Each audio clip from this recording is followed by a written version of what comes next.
Well, hello, Doug Robbins here with Engagement. If you're talking to me and I'm talking to you, it must be Wednesday evening here at Engagement, where we talk about anything that we find engaging, something worth talking about, something to come together with. Welcome, ladies and gentlemen, to Engagement.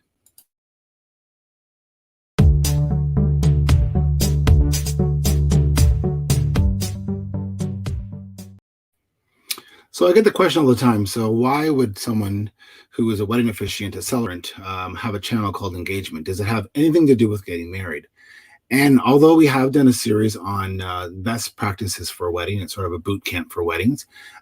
Encourage you to check it out on YouTube. Engagement really means to come together, to have a chat, meeting of the minds, if you will. And on this channel, brought to you by me, we talk about things that I find interesting, basically whatever tickles my fancy. So it's sort of a boomerang slingshot effect that will definitely give you whiplash, because sometimes we're talking about cocktails, sometimes we're talking about food, sometimes we're talking about weddings, sometimes we're talking to drag queens. It's basically whatever tickles my fancy. And we do it regardless, whether there's 3 people watching or 300. And we do it because, hey, technology allows us to do it, because we have a great, we've discovered some great platforms and some great guests. And there's definitely a niche for that in today's world. So today I wanted to talk about more summer things, because I've made this proclamation before that, we've been through one hell of a year, and we're rolling into summer, and, we want to make it the best. I want to make it the best summer we possibly can. So that means, getting out. Maybe we can't cross the borders right now because they're closed, but we can do other things. So I reached out to our friends in North Buxton at the Buxton National Historic Site, and you may remember we had Shannon Prince on here a while back during our Phenomenal Female series, and they have a couple of guys there for summer that are doing some great work. These 2 guys. So we have Josh and Jean, who are here to talk about the things they're doing out in Buxton, making a difference for all of us. I'd like to welcome them in. Gentlemen, how's it going? Good, thank you. How are you? Good. So you're in the boss's office today, I see. Yep. I know that building well. I worked out there as a young adult, and helped through the museum, and learned a lot about the culture and a lot about the history, a lot about my culture and history. So welcome. I'm glad you guys are spending the summer in North Buxton. So you have a lot of projects that are on the go, and we want to, of course, encourage people to come out and sort of be a tourist in their own backyard. And Buxton, North Buxton, is in our backyard. It's Elgin County outside of Raleigh County, Raleigh Township outside of Chatham, part of the municipality of Chatham Kent, of course. And there's a gem there that people may not be aware of. So give us a little bit of insight on North Buxton. So the settlement is actually one of the most successful terminus on the Underground Railroad. So there's a lot of very rich history here. A lot of families would come over and start their lives here after leaving the American, after leaving their situation in the United States. They would come to Canada, come to the North Buxton community to settle to live freely. The community was founded by Reverend William King, and so Reverend William King, he brought over 15 former slaves that he had inherited from marrying into a slaveholding family in Louisiana. Yeah, so it's not a really well-known fact, although it is well documented throughout North Buxton. You can find plaques and information and all kinds of documents regarding that. One thing that I found when I was out there really unique is the fact that people that came to the community, that were part of the community through Dr. King, were given a plot of land, and there was rules. And although I'm not always a big rule follower, I love the fact that they had some rules they had to follow. One of which, they had to have a garden, so they could be self-sufficient. They had to keep their property tidy and nice and clean.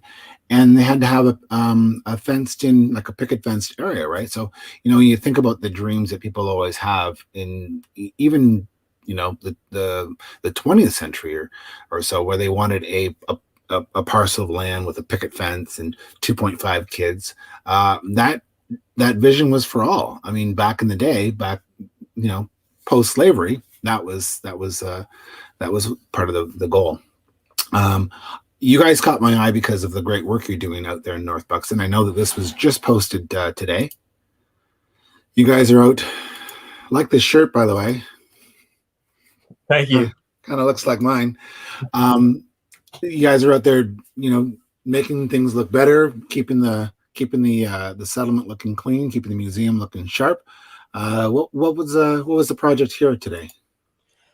Well, with the museum opening back up on the 26th, we wanted to make sure that the garden up front, especially, it's the first thing you see when you come up, get a tour. We wanted to make sure it was looking nice for everyone that wants to take pictures in front of the sign, or even just come up and look around at the buildings. Speaking of the buildings, let's talk about a few of them that are there. So Buxton itself is a very nice community. It has a lot on its main street, including this church, which was, I believe, established by Reverend Richardson. It used to look like this back in the day. And it's come a long ways. It's a hub of a lot of activity. It's been the center of attention quite often. It's been a community spot for people to congregate. This here is a relatively new cabin. Do you want to talk about the cabin that was moved there a number of years back? Yeah, the cabin was, or the cabin is called the Colbert Henderson cabin, and it was moved to the museum in 2008. So the original cabin was built in 1861 by Henry Colbert, and like you mentioned before, the cabin had to meet all of cabins in the settlement had to meet certain requirements in terms of measurements and, I guess, the building itself. So all cabins had to be built, I think it was 18 by 12, and all the cabins were also required to be 33 feet from the road. Nice. And behind that cabin, something that people may not notice or realize is actually there for a reason is the mill. Who wants to talk about the mill? Yeah, so the mill was built in 1862. It originally belonged to A.D. Shad, and what you're looking at actually is just the top half of the building. The bottom half had deteriorated over time, and it was moved to the museum grounds for preservation. Excellent. That's really the tip of the iceberg for Buxton, because as I remember Buxton growing up, I would spend my summers there out on the farm, and we would go into town. And what caught my attention, of course, to talk to you guys, was your TikTok video about the Shad, Ari Shad and Saxonia Shad's store. It was a great spot. It had a post office. There was butchering. There was dry goods. You got your mail and your parcels through there. You got your everything you would need. But in the back, there was a band room where he would teach young citizens of Buxton how to play instruments, and then they would march in the parade. And do you want to talk briefly about that? Because it's got some really rich history as well. Yeah, so the North Buxton Maple Leaf Band was founded by Ira Shad, who learned how to play all the instruments that the band members were playing themselves. He taught the band members these instruments as a way to kind of cut costs and make the band something that was financially accessible to all the people in the community. Yeah, it was quite the thing to see. You'd always see them on Labor Day weekend, or homecoming as we call it, and it would be led off with girls with batons and flags and banners, and then the band was conducted by him, and it was always robust and was always sort of the highlight of the parade. So homecoming is a big deal. Last year didn't happen. Who knows what's going to happen this year with any event in Canada or Ontario at least. But we definitely encourage you to forego maybe the crowds of that day. But if it happens, you'll definitely want to go. But maybe fill some time in your summer to come out to Buxton and find the gems that are there. And it's really easy to find Buxton or any of the African Canadian heritage sites by following this blue trailblazer sign with the footpath and the North Star.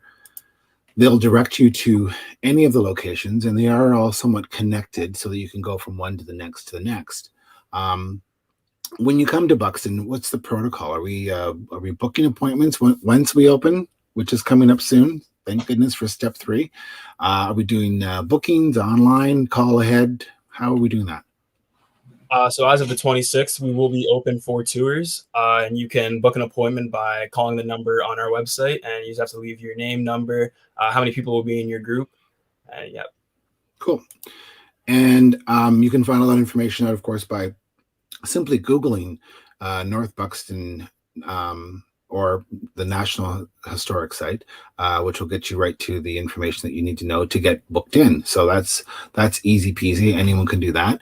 And we certainly encourage people to come out and enjoy their backyard. And North Buxton is part of our backyard, or depending on where you live, maybe it's your front yard. But come on out and check it out. You guys are there for the summer. What are you going to do after this? Are you guys going off to school, university, post-secondary? What's the scoop?